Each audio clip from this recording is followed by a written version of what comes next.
24 news आपल्या हक्काचे व्यासपीठ। अरबी समुद्राच्या खाडीचे सानिध्य असलेल्या अरबी समुद्राच्या खाडीचे सानिध्य लाभलेला उरण तालुक्यातील जवळपास 5000 लोकवस्तीचं गाव म्हणजे वशेणी गाव। अरबी समुद्राचे करंजा बंदर मार्गे पाताळ गंगा नदीपर्यंत पाणी घुसते। याच पाताळ गंगा खाडीत वशेणी दादर हा समुद्राचा खाडी किनारा आहे। तो बदलत्या हवामान व लोकजीवनशैलीच्या या खाडी किनाऱ्यावर झालेला परिणाम अभ्यासण्यासाठी नुकताच वशेणी इतिहास संपादकीय मंडळाचा समुद्र किनाऱ्याचा अभ्यास दौरा संपन्न झालाय। या अभ्यास दौऱ्याची सुरुवात समुद्राबद्दल कृतज्ञता व्यक्त करण्यासाठी जलपूजने करण्यात आली। यावेळेस समुद्राला श्रीफळ अर्पण करण्यात आलाय। त्यानंतर खाडी किनारा, कांदळवणे, खाजनाची जागा, समुद्री जीव यांचे निरीक्षण आणि तौलिक अभ्यास देखील करण्यात आलाय।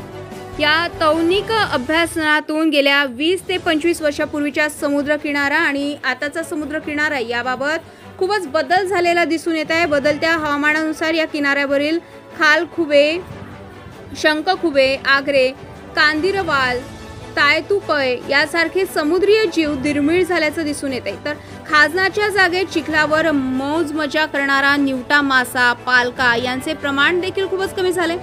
बदलत्या लोकजीवनशैलीमुळे कांदळवनाची योग्य देखभाल न झाल्यानं खाडी किनाऱ्याची मोठ्या प्रमाणात धूप होताना दिसून येत आहे। परिणामी बांध फुटून समुद्राचे पाणी शेती क्षेत्रात घुसण्याची संभावना दिसून येते।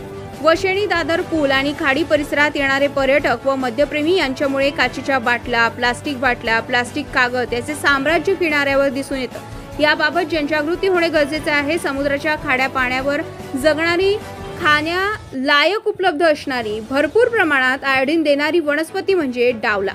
पूर्वी डावला ही वनस्पती भाजीत, डाळीत, मच्छीत किंवा पातोळा बनवून खाल्ली जात होती। मात्र आधुनिक जीवनशैलीत या भाजीकडे दुर्लक्ष झाले आहे। तरी तरुणांनी अधूनमधून आपला बुद्ध्यांक व आयोडीन मात्रा वाढवण्यासाठी डावला भाजी आहारात वापरावी असं आवाहन यावेळेस महामंडळाचे कार्यवाहक मच्छिंद्रनाथ म्हात्रे यांनी केले। या अभ्यास दौऱ्यात पुरुषोत्तम पाटील, किशोर म्हात्रे, बीजे म्हात्रे, हरिश्चंद्र ठाकूर, सतीश पाटील, कैलास पाटील, अनंत पाटील, सुनील तांडेल, हरेश्वर पाटील इत्यादी मंडळाचे सदस्य सहभागी झाले होते। Subscribe now and press the bell icon. Never miss an update.